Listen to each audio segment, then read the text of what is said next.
If, like most of us, you use Windows, at some point you've probably gotten a notification that looks like this, telling you that you can't use certain characters in a file name.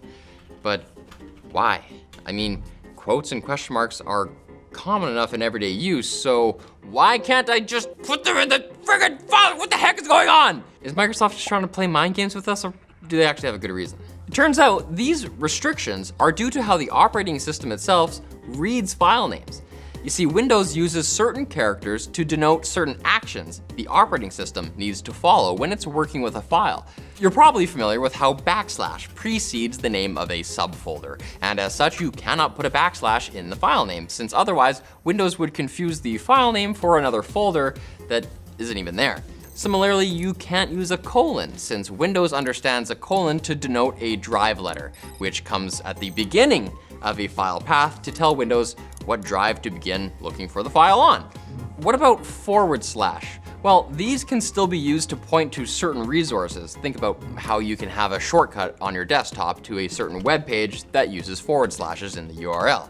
The question mark, ironically, has the potential to cause Windows some confusion as well.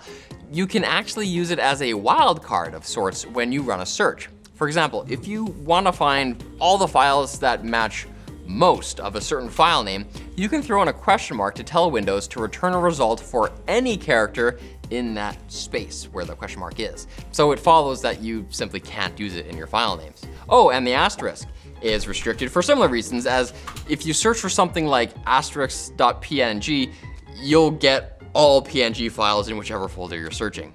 Moving on, quotation marks are disallowed because Windows reserves them to indicate a full path if the path itself has a space in it.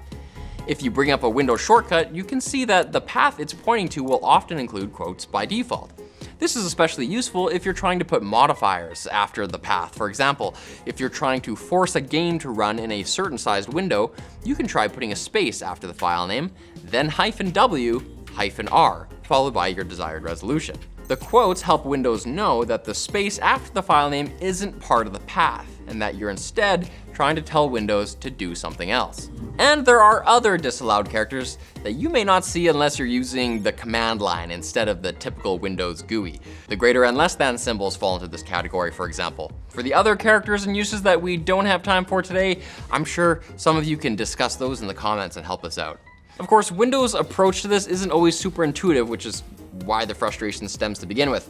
You can still use periods in a file name, even though the last period denotes the beginning of the extension, which tells Windows what kind of file it is. So that's a little inconsistent. And why can't you, for example, use a colon later on in the file name, as it's typically just the first one in the path that denotes a drive letter? Sometimes characters are restricted simply to avoid confusion. And I get this can be frustrating, but you can always substitute my personal favorite, the semicolon, right? Seriously underrated punctuation.